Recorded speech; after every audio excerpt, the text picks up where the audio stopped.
A gente segue com a repercussão sobre a decisão de mandar investigar a fonte de um jornalista, a decisão do ministro Alexandre de Moraes, que mandou investigar a fonte de um jornalista que publicou reportagem sobre o uso do carro oficial do Tribunal de Justiça do Maranhão pela família do colega do Supremo, ministro Flávio Dino. A nova informação diz respeito ao fato de Moraes ter tomado, escute só, pelo menos 4 decisões que beneficiaram o ministro Flávio Dino e os aliados do magistrado no estado do Maranhão. As medidas mais recentes de 2024 e 2025, em processos movidos por aliados de Flávio Dino, impactaram inclusive o governo estadual, que hoje está rompido com o ministro da Suprema Corte.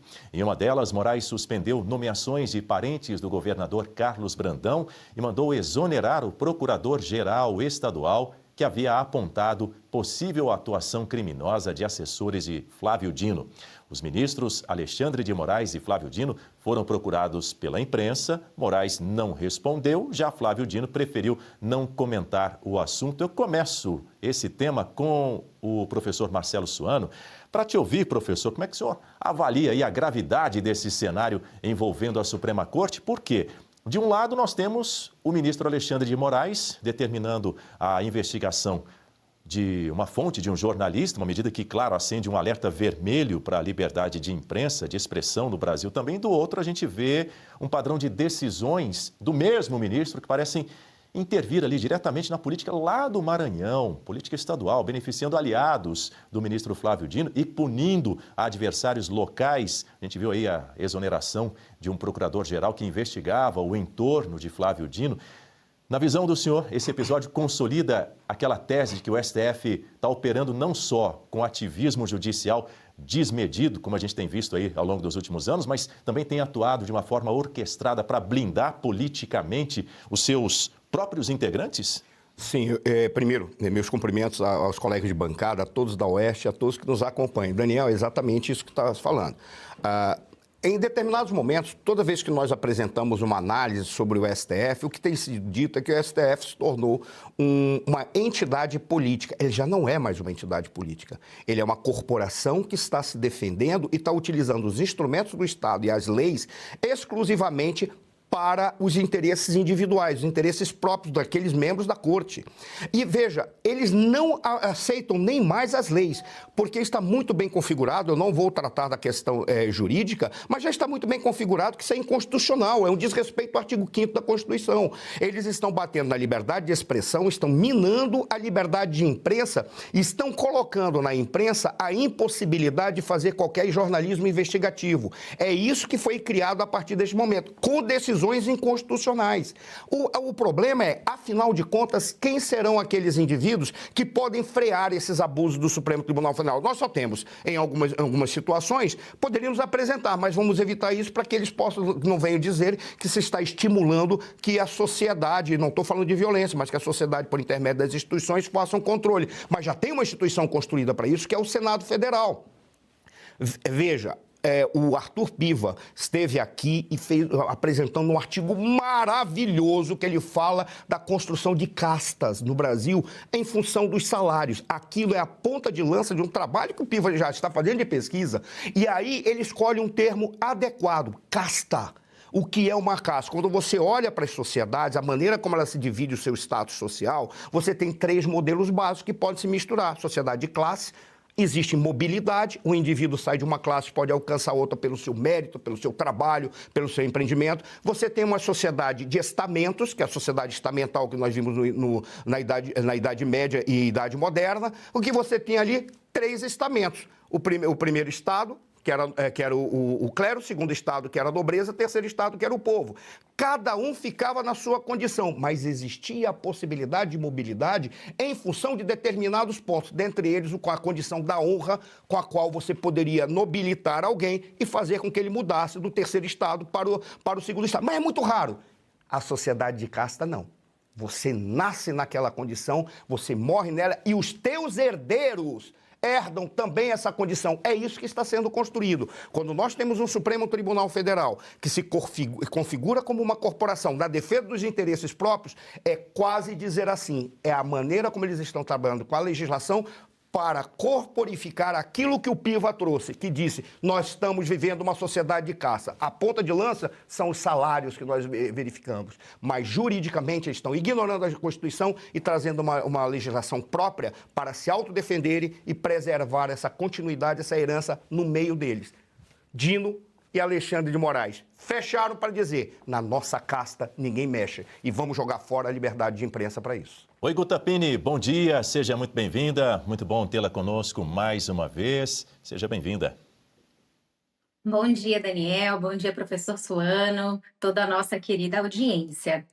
Sobre esse aspecto ainda político da coisa, fica muito claro que, de fato, o que está acontecendo nesse caso é uma disputa política e, como o professor Suano bem ilustrou, se a liberdade de expressão e a liberdade de imprensa tiverem que ser sacrificadas no meio desse processo, não tem problema para esses que estão protagonizando mais esse arbítrio. Eu gostaria só de trazer ao conhecimento da nossa audiência também que essa disputa ela acontece no seguinte contexto. Existe um partido político, Solidariedade, que tem ajuizado ações contra o grupo político que é adversário de Flávio Dino. E é muito estranho a gente ter que falar sobre isso, porque o Flávio Dino não deveria ter adversários políticos no Estado. Ele hoje é um ministro da Suprema Corte, mas como ele teve os seus 2 mandatos de governador lá no Maranhão e a própria utilização dele dos veículos lá do TJ do Maranhão, inclusive é essa que é a acusação daquele jornalista, tudo isso dá conta da influência política ainda muito forte do ministro lá no Maranhão e da qual ele não quer abrir mão. Pois bem, o Solidariedade, ele precisou contratar um escritório de advocacia para entrar com essas ações contra esse grupo político que é adversário de Flávio Dino. E a presidente do diretório do Solidariedade lá no Maranhão é cunhada da Ana Lobato, aquela senadora que é suplente do Flávio Dino. Então, veja, as peças vão se encaixando, né?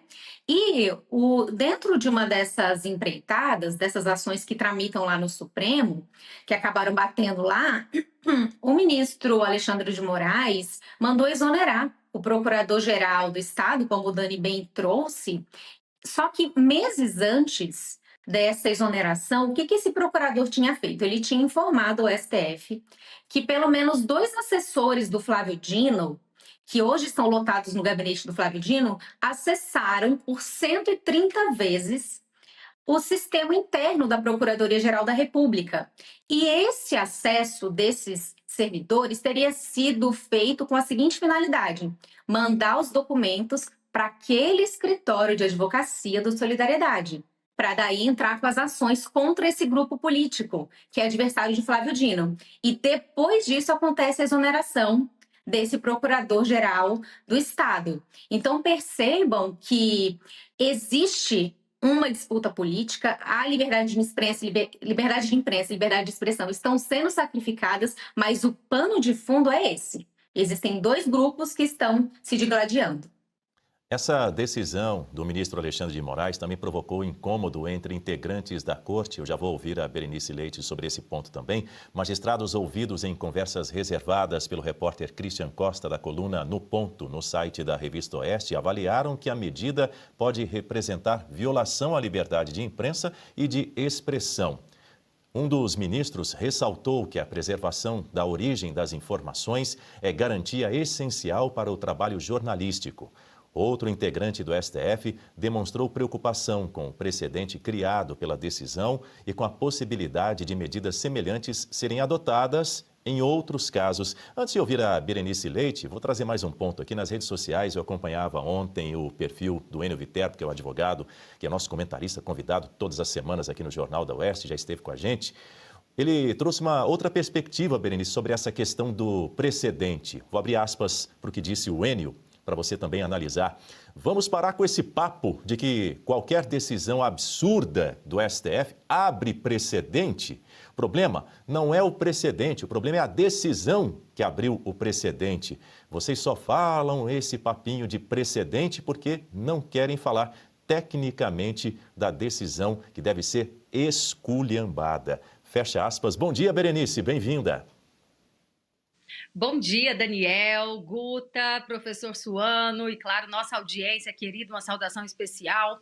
Bom, o que trouxe aí o advogado N, inclusive já esteve aqui conosco na bancada, né? É muito importante, porque eu posso até ir mais além. Não é só o precedente, e sim o importante, a decisão. Mas nós não temos essa única decisão. A decisão de ter aberto um inquérito há 7 anos atrás, a gente tem que bater nessa tecla sim, porque parece que só agora, né, boa parte da imprensa e dos jornalistas que até então defendiam as arbitrariedades do ministro Alexandre de Moraes, só agora eles acordaram. Então, foi a decisão de abrir esse inquérito para perseguir jornalistas, blogueiros, atores políticos e pessoas comuns, civis, que abriu o precedente, né, há 7 anos atrás, ainda em 2019, para que esses juízes pudessem se autoproteger diante de qualquer crítica ou denúncia contundente, né? Nós estamos falando de algo que foi denunciado e sequer foi investigado. E não se trata de uma denúncia vaga. Ele trouxe fotos, imagens, provas que deveriam, no mínimo, serem avaliadas. Agora, esse fato também de que o ministro Moraes e Flávio Dino, né, que o Moraes já teria o beneficiado em pelo menos outras 4 decisões, né, somando a essa última, no estado do Maranhão. É importante se dizer também, como bem trouxe aí o pano de fundo, a Guta Pini, em relação ao contexto político, quem é Flávio Dino no estado do Maranhão? Ele não é só o ministro do Supremo, ele foi governador, ele foi senador da República, ministro da Justiça do presidente Lula e deixou no Senado Ana Paula Lobato, uma mulher que sequer havia conseguido entrar na vida política, digamos assim. Ela chegou a se candidatar a deputada estadual em 2018 e ela teve, sabe quantos votos? 29 votos. É isso mesmo. Hoje nós temos uma senadora da República que não recebeu voto algum porque era suplente de Flávio Dino, mas esposa de um grande aliado dele, que é deputado estadual lá no Maranhão e que faz parte desse grupo político que hoje bate de frente com o governo do Carlos Brandão, atual gestor lá. E a gente fica se perguntando por que esses casos de interferência do Supremo aconteceram em decisões que deveriam ficar no âmbito estadual do Maranhão. Mais uma vez, eles puxam o assunto para o Supremo e dão aquela famosa canetada que que os beneficiam, né, uns aos outros.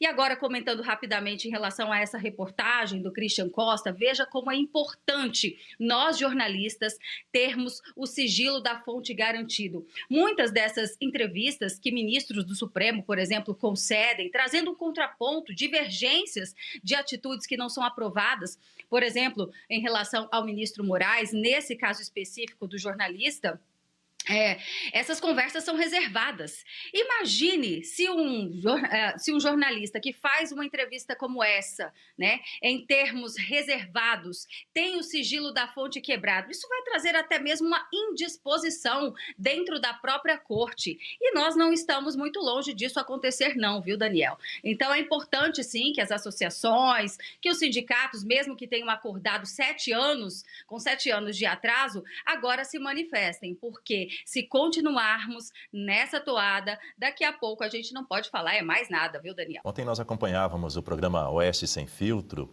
no finalzinho da tarde, no comecinho da noite aqui no canal da Oeste, no YouTube, na Oeste TV, e o advogado Roberto Delmanto, ele concedeu uma entrevista ao time de comentaristas e a Paula Leal, e ele falou sobre a visão dele a respeito dessa decisão do ministro Alexandre de Moraes envolvendo o jornalista.